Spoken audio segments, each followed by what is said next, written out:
Hello, and welcome to this week's CML Statehouse Report. I'm Legislative Advocacy Manager Megan Dollar. Through the rumor mill, we do know that legislative leadership does want to end the session as soon as this Friday, ideally before Memorial Day weekend, and then potentially go back the week after to do any bills that absolutely must pass. We shall see if that is the case, because there is still a ton out on the calendar right now, including several bills that CML is following. So more to come on that. With that, I'll go ahead and jump in on my bills. The first one I want to talk about is a bill that dropped relatively recently in the Senate, Senate Bill 21-282.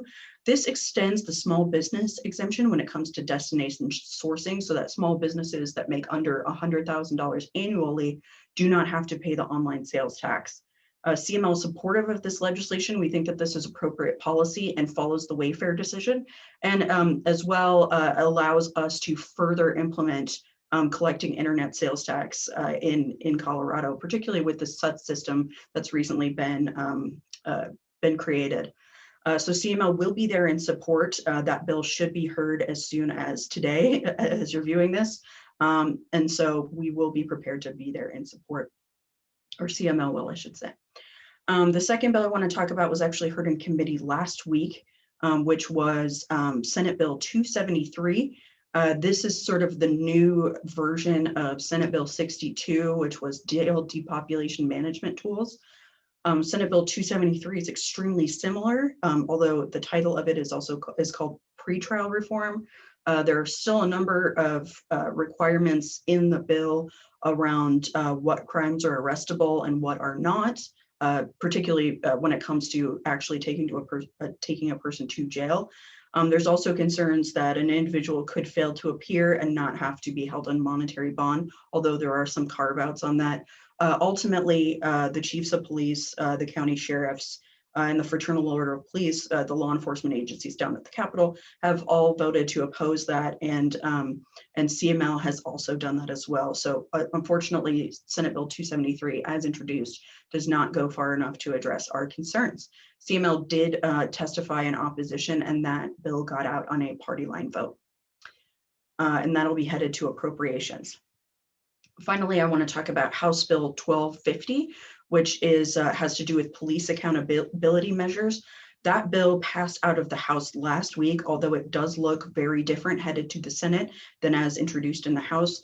Specifically, on second reading in the House, the Section 8, the use of force section, was actually removed upon a vote of the House members. And so that section is currently not included in the bill as it was introduced in the Senate. CML still has a number of concerns about body camera cleanups and then cleaning up the definition of contacts and some other issues we'd like to work out. And so we expect there to be additional amendments in the Senate, and we'll continue to work on that. That bill will actually be heard in the Senate State Affairs Committee this coming Tuesday. And like I said earlier, we're going to be moving pretty quickly in the next week. With that, I'll go ahead and kick it over to the next lobbyist.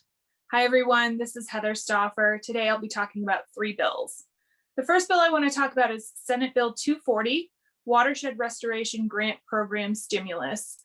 This bill transfers $15 million from the general fund to the CWCB Construction Fund for a statewide watershed analysis of Colorado's watersheds. CWCB will also provide grants through their Watershed Restoration Grant Program, which municipalities can take advantage of. CML lobbied in support of this bill in committee, where they added an additional $5 million to that program, which is great news. The bill went on to pass the Senate second reading and pass Senate third reading this week with a vote of 35-0. It will now make its way over to the House. So second bill I want to talk about is House Bill 1111, Consent Collection Personal Information. CML previously testified as opposed to this bill. The bill would have required local governments to give notice to any person whose data we have on record every 90 days to give them the option of opting out. This would have been really burdensome on local governments and municipal utilities and many, many other programs. The bill had a strike below amendment added to it in the House State Affairs Committee this week, which changed the bill into a study of the data that the state collects specifically. That study does not include local governments. So CML has removed our opposition to that bill. It passed out of committee with the strike below amendment, and now we'll head to the House floor. Finally, Senate Bill 262, Special District Transparency. CML lobbied in support of this bill.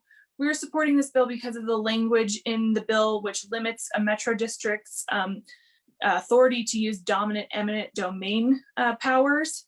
The bill passed Senate third reading this week with a vote of 34-0 and 1 excused, and will make its way over to the House. And that's it for me this week. Have a good week. Hi, everyone. I'm McKillop, a legislative and policy advocate with CML.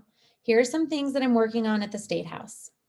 Today, the House Finance Committee will have a hearing on Senate Bill 260, Sustainability of the Transportation Funding System. The bill, as amended by the Senate, proposes a package of fees, dedicated general fund dollars, and stimulus funds that will help address the backlog of infrastructure maintenance across the state. The Senate passed several amendments in the bill, including making some technical changes, adding definitions of revitalizing Main Street and electric vehicle infrastructure, limiting contract requirements for certain types of projects, clarifying that state funding priority will be given to projects in CDOT's 10-year plan, expanding vehicle emissions testing exemptions, and putting an emphasis on mitigating environmental health impacts in non-attainment areas in disproportionately impacted communities.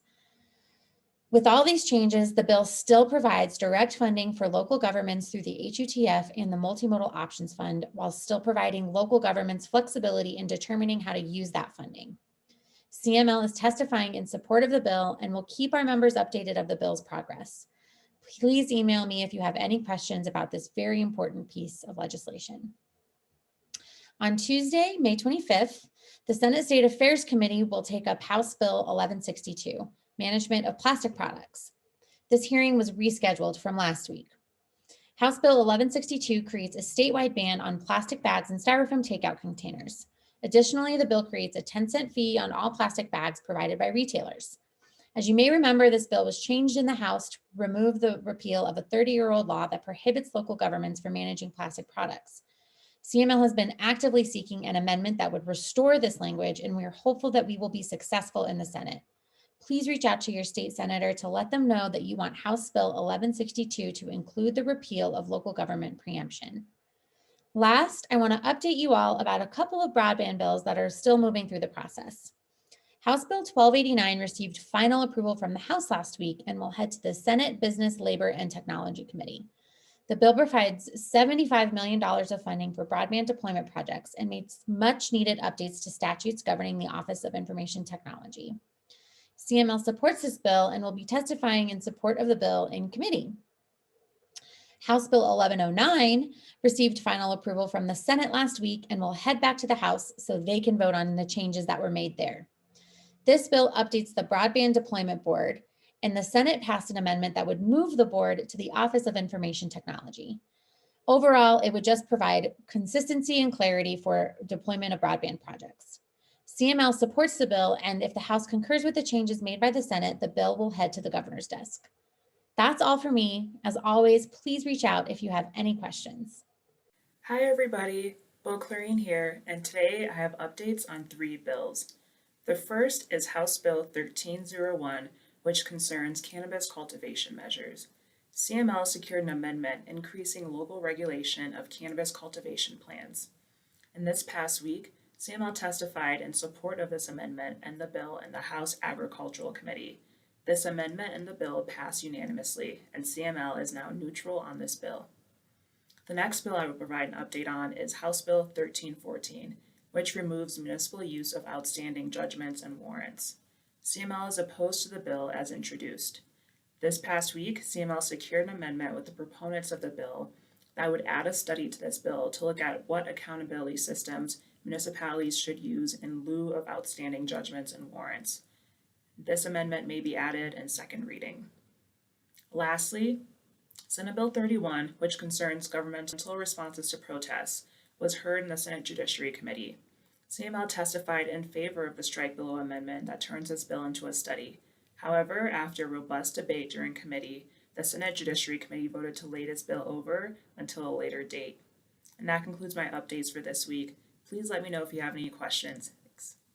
Thank you so much for tuning in this week. That's our Statehouse Report.